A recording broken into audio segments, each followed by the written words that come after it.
Selamat pagi Bapak, Ibu, dan Saudara terkasih. Saya berharap semua dalam keadaan sehat dan dalam berkat Tuhan. Pagi ini kita berjumpa kembali dalam program Bahana Morning Devotion dengan judul Secukupnya.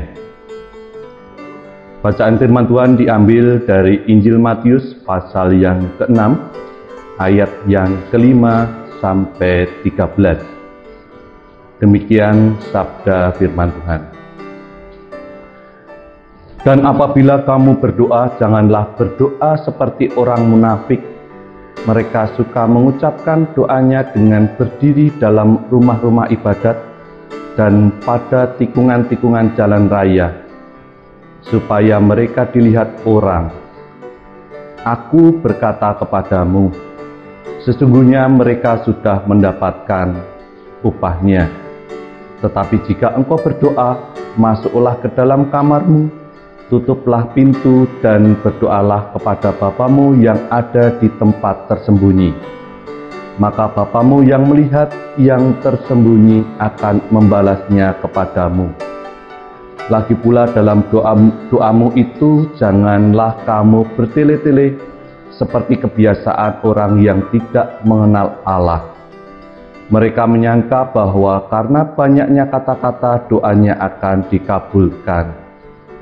Jadi janganlah kamu seperti mereka, karena Bapamu mengetahui apa yang kamu perlukan sebelum kamu minta kepadanya. Karena itu berdoalah demikian. Bapa kami yang di surga, dikuduskanlah namamu, datanglah kerajaanmu, jadilah kehendak-Mu di bumi seperti di surga.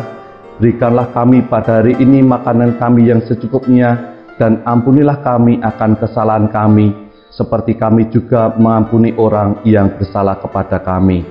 Dan janganlah membawa kami ke dalam pencobaan, tetapi lepaskanlah kami daripada yang jahat. Karena Engkaulah yang punya kerajaan dan kuasa dan kemuliaan sampai selama-lamanya. Untuk ayat nas dari Injil Matius pasal yang ke-6 ayat yang ke-11. Berikanlah kami pada hari ini makanan kami yang secukupnya. Bapak, Ibu, dan Saudara yang terkasih, ada satu cerita demikian. Sepasang suami istri pergi berjualan sayuran di pasar. Pagi itu sayuran yang dibawa terjual habis dan mereka mendapat keuntungan yang lumayan. Mari kita bersyukur kepada Tuhan, karena Tuhan baik, kata sang suami kepada istrinya. Tetapi bagaimana bila besok sayuran kita tidak laku? Tanya sang istri. Tak perlu khawatir akan hari esok, jawab sang suami. Cukuplah alasan kita mengucap syukur bila pada hari ini Tuhan memberkati. Bapak, Ibu, dan Saudara yang terkasih, Tuhan Yesus mengajarkan doa Bapa kami. Sepenggal doa itu adalah, berikanlah kami pada hari ini makanan kami yang secukupnya. Sungguh menarik, Tuhan Yesus meminta kita memohon berkat pada Bapa bukan untuk 1 minggu, 1 bulan, atau 1 tahun, melainkan hanya pada hari ini. Saat ini kita bisa mempelajari 2 hal. Yang pertama, tidak khawatir akan hari esok. Jika hari ini Tuhan menyediakan berkat, esok tentu Dia kembali menyediakan berkat. Jika hari ini kita dimampukan Tuhan menghadapi tantangan, esok juga Dia berikan kita kekuatan untuk menghadapi tantangan baru. Tidak perlu hari ini mencemaskan kesusahan yang mungkin terjadi esok hari. Kesusahan sehari cukuplah untuk sehari. Yang kedua, kita bisa pelajari bersyukur tanpa bertangguh. Jika pada hari ini ada berkat atau pertolongan Tuhan, kita terima. Cukuplah alasan kita mengucap syukur, dan cukuplah alasan kita berkata, Tuhan baik. Tuhan tetap sama, dahulu, sekarang, sampai selamanya.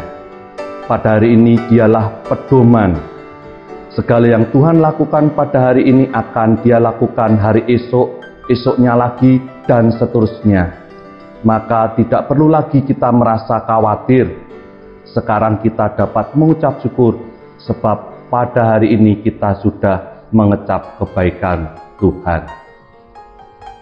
Sebagai kata-kata penutup, bila pada hari ini Tuhan melakukan kebaikan bagi kita, maka esok dan selamanya Tuhan juga melakukan kebaikan bagi kita. Mari kita tutup di dalam doa. Bapa kami yang di surga, kami mengucap syukur atas hari baru yang Tuhan beri, atas udara segar yang boleh kami hirup. Tuhan, kami mengucap syukur atas firman Tuhan yang boleh ditabur hari ini, yang mengajarkan kepada kami untuk terus bersyukur atas berkat yang telah Tuhan berikan kepada kami. Berkat kesehatan, berkat pemeliharaan, dan berkat-berkat yang lain yang boleh kami terima. Pada hari ini, kami juga Tuhan ajarkan untuk tidak khawatir akan hari esok dan terus bersyukur senantiasa. Kiranya Roh Kudus memampukan kami untuk terus menghidupi firman Tuhan ini dan memampukan dalam kehidupan kami sehari-hari. Kami juga menyerahkan segala aktivitas kami sepanjang hari ini ke dalam penyertaan tangan Tuhan, sehingga apa yang kami lakukan berhasil dan semuanya untuk kemuliaan nama Tuhan. Di dalam satu nama Tuhan kami, Yesus Kristus, kami berdoa. Kami serahkan ya Tuhan seluruh doa ini ke dalam satu nama Tuhan kami, Yesus Kristus. Terima kasih ya Tuhan. Amin.